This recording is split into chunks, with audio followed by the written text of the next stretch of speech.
Assalamualaikum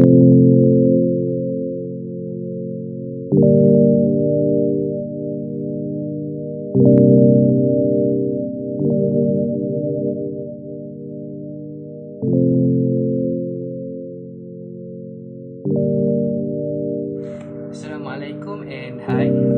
Today I want to talk a little bit about batik. In Southeast Asia, especially in Indonesia and Malaysia, batik as a colourful and elaborate clothes art is deeply culturally significant. Batik is a traditional clothes that both country are quite proud of, but it also has become a source of cultural conflict due to a disagreement about its provenance and who should possess it as a cultural asset. So, as we all know, in the news and in the social media, we all already knows that Malaysian and Indonesian peoples always fight and claim through each other. And batik is one of the thing that Malaysian and Indonesian people always fight to claim who is own batik cultural asset. So in this video, if you want to know, you have to watch the video because we will examine the origin of the conflict, how balancing these viewpoints could promote more regional harmony and respect. So I hope all of you watch the video and oh. On a personal level, to me, batik is a permanent background of my upbringing, of my everyday life, of what I identify with as a Malay person, as a Malaysian person, as a Nusantara or Southeast Asian person. So batik plays a significant role. Sometimes it's a backdrop. It's a backdrop. It's in the background of our life without the commercial popularization of batik, even if we're not talking about the commercial popularity, batik is a lot in our everyday life, in my everyday life. So since from I was born, batik has always been there. Okay, watching my mother, my aunties, my late grandmothers wearing it, and even as toddlers, as far as I could remember as a toddler, there would be batik all over the house. Even children, as a baby, we would be laid on batik in our room, in our bedding, and so on. So on a personal level, batik has always been a backdrop. In regards to the development, socially, culturally, of course, batik may have, to an extent, lost its popularity given the functionality of batik could already be replaced with other things which are probably more commercial, more affordable. Yeah. So likely women who are mothers, but working mothers may not have the privilege or the luxury to be wearing batik all day long. Hence why it is very important that batik is installed in the policy of how to say uniform, not uniform, like workplace policy, one day of the week. Otherwise, it would not have been really used in our everyday life other than for decorations. That being said, it is still part of our culture. Anyone who identifies as a Malaysian person, as a Nusantara person, regardless if they are Malay or Indonesian or of any other ethnic groups, we are all somehow part of this batik culture. Yeah, if we can also see people from other ethnic group, Indian ethnic group also have appreciation of daily use of batik. So that is my opinion in regards to the personal batik use.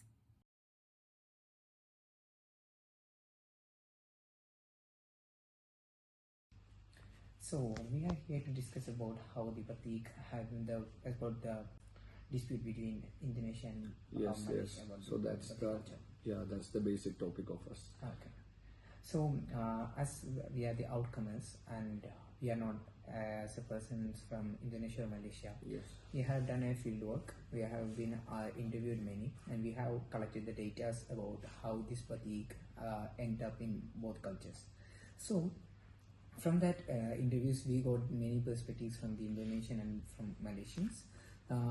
From that interviews, we just realized that there is no dispute. Actually, there is no dispute between these two, but it's made up of a social media or something like that. Everyone is saying like so, yeah, right? Yeah, for me it's like nowadays there's no dispute as you said, but there was the dispute because the cultural, the heritageal elements can make disputes over it. That has that much power and that has that much powered root within the people's minds. Interestingly, same aspect comes to me because when I read the interviews we have been done with them, Yeah. I realized that there is someone said from the Indonesian, a friend from Indonesia. He said that he don't like to mention his name. Okay, sorry for Yeah. that. So okay, so he mentioned that for the nationalists from the Indonesian, they really think that Batik is a culture of their own, not for Malaysians. Yes, yes. But when we came to some more most moderate people, they have been dealing it like in a different perspective. Like they are all from the Nusantara Islands, so Yes, it's a shared culture. So the cultures would be shared between them because of trade and such things. So they see the Batik as much more intense culture for both of them, for both Indonesian and for Malaysians. That's right, but I have a question like it's the same case if we'll be taking another case too. I mean, we can find the same in another case. If one thing is belonging to you, and if I have some relation with that, I will be okay with sharing that, but you won't be okay. But it's interestingly the batik's different aspects of batik have been included in this. Like Malaysians' designs for batik is different from Indonesians. Malaysians are more focused on the abstract designs and such things like that. Their method is different. So I think that the Malaysians is much more profound with the another aspect of batik, like an abstraction thought like that.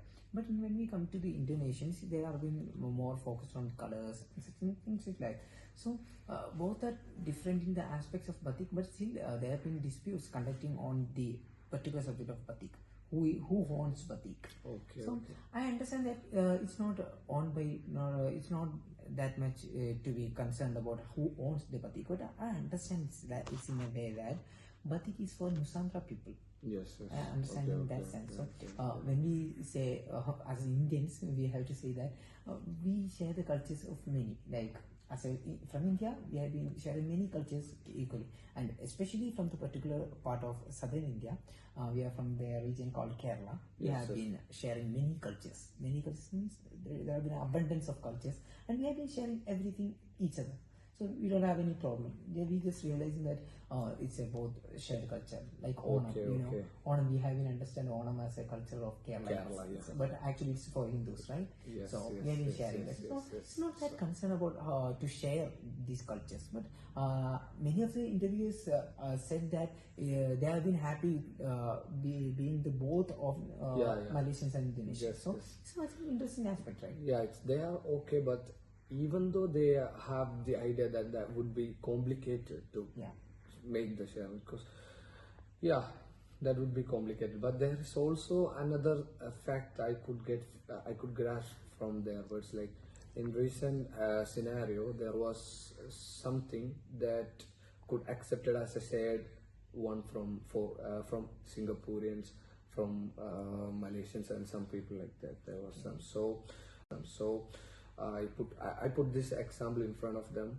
Even at that case, they told especially the Indonesian ones, they told me like it would be complicated. Yeah. Maybe because of the conservatism from the old generation people. Yeah, this conservatism is actually we can find at especially in the old don't people. you think that we wear the mundu and shirt in Kerala? Yeah. Same thing will be happened in another part of India. Yes. And we are happy for that. We are happy that they have been sharing our cultures. So I think for the modernist perspective and the peoples of now, they are interested in sharing these cultures.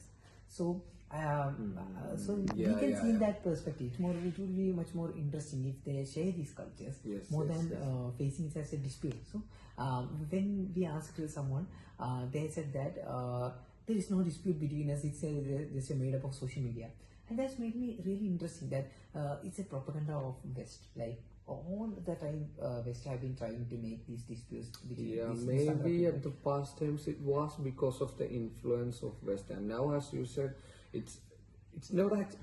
I think it's not actually it's not alive actually now, but social media, some corners of social media make it somehow alive, sort of. But, so the outcome is we came to know that there is no such disputes as we think as a major disputes, but still there have been minor disputes between Indonesians and Malaysians. And from the interviews we have been conducted, we have realized that these disputes are just because of the social media influences, and that's not a big problem. They all think that for sharing these cultures would be interesting, except for some. And this is our conclusion. Also, so with that, bro, you are from Indonesia, right? Yeah, I'm from Indonesia. Yeah, today it's just about getting some Indonesian view in this Batik dispute for the sake of that. So as we have 3 questions to ask you. So the first question is, what's the purpose of this dispute? So actually, the reason why this dispute is just because who claimed the batik, who created the batik at first.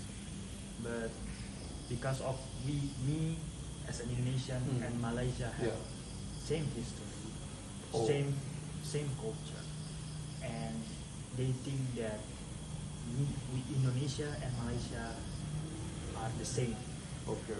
But in the reality, the batik is actually different. Okay. Our batik is more human. There is more human drawing or like an animal, while Malaysia is more like a plant. But according to UNESCO, batik is from Indonesia. Okay, so I have another questions from this point. Like, what's your opinion on making it like Indonesian batik and Malay batik? So Malays can claim that we have our own batik and Indonesians have their own batik. So this dispute would be having no scope. And I'll be honest, I actually prefer that proposal. But the problem is the nationalist people. Okay. The nationalists will always attack people who claim their culture. Oh. And I think this is actually difficult. If these two groups have a middle ground, talk to each other, maybe they will. Okay, batik. This is from Indonesia batik. This is from Malaysia batik. I think that will end the conflict. Okay, bro. The last question is that, what's your opinion about the contemporary view of Indonesians towards this issue? Feel this dispute would be coming to an end? As an Indonesian, I think this dispute will not end. Okay. Because Indonesia and Malaysia has a long history of conflict and stealing. Some people say that Malay steal the Indonesian culture, but in reality we have the same because the people are descended from the Indonesian island of Sumatra. But I think that I hope the dispute will end because it's actually tiring. Like, okay, fine, you have your own batik, we have our own batik, but remember that UNESCO has recognized it. Okay, bro, thank you for your time. Okay. Assalamualaikum. Well, Assalamualaikum, brother. Can I ask you some information about batik? Of course, can. What's your perspective on batik? The definition, I mean. In my opinion, batik is a traditional art that include using wax to create a pattern on a fabric. That's all for me. Okay, next, I want to know your opinion about the dispute between Malaysia and Indonesia over batik. What do you think? In my opinion, the dispute between Indonesia and Malaysia over batik, I think we all already know that batik, we can see through the Google when we search the origin of batik from Indonesia. But my opinion, the comparison between batik in Indonesia and Malaysia, there have a many difference between these two batik on these two countries.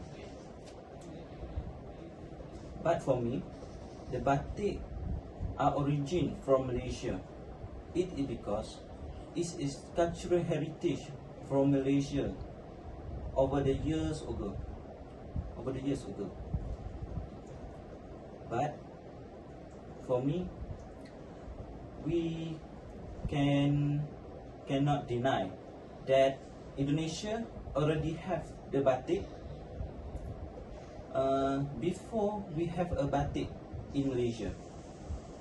Because of before this, we import the batik from Indonesia to Malaysia. Okay, next, the last one, I want to know about your solution. What can Malaysian and Indonesian do to make the disputes and to ending the dispute? What do you think? For me, the government for both countries have to organize an event that have called the people from both countries to seek a knowledge between each batik from both countries that will solve this problem, and we can simplify that batik as a Nusantara heritage together. That's all from me. Okay, thank you, brother.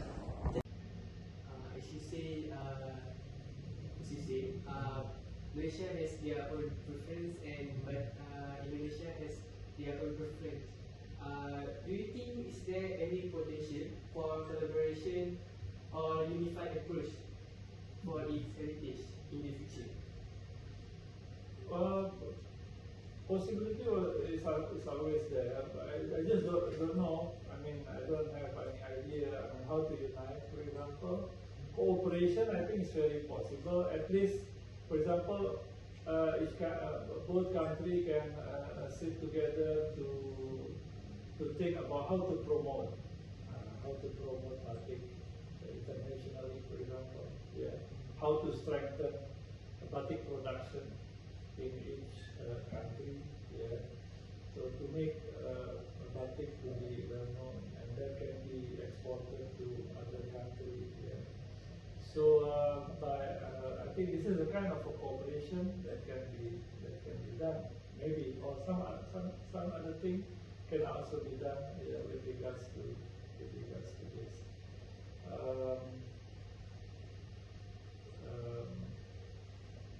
Yeah, I think that's some possibilities to do.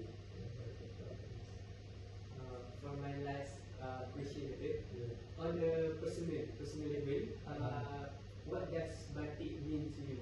How was your understanding of its cultural significance evolved over time? Personal, yeah. Yes, your personal. Personally, I like batik. Yeah.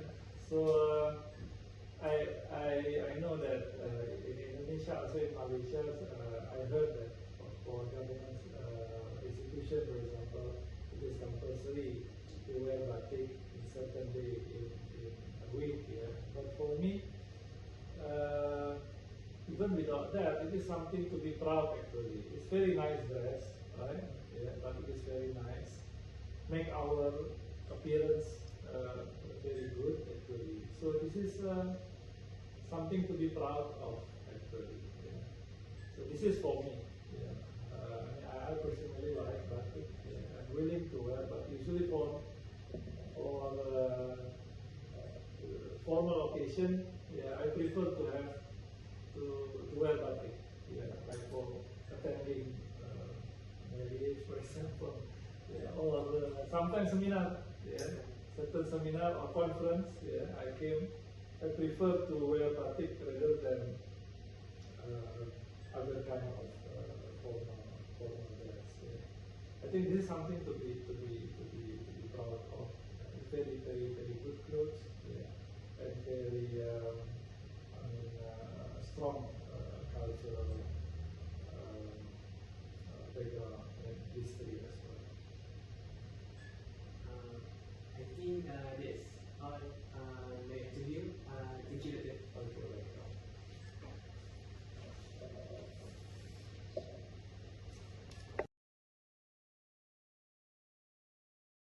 you.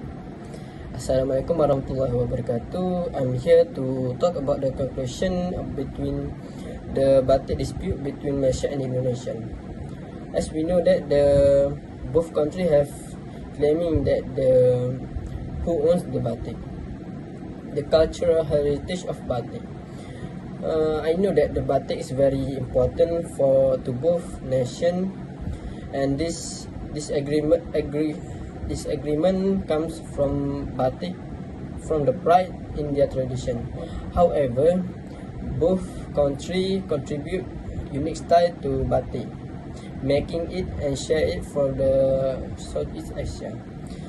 For me, instead for looking who owns the batik, it is better for us to both nations to combine the idea to make batik famous around the world, to share the batiks for others people who didn't know about batik.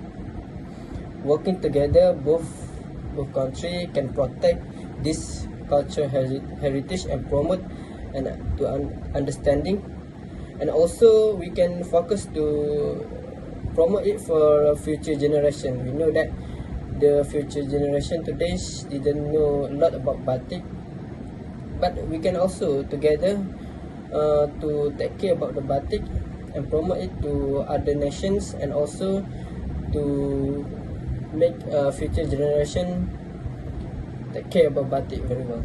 That's all from me. Thank you.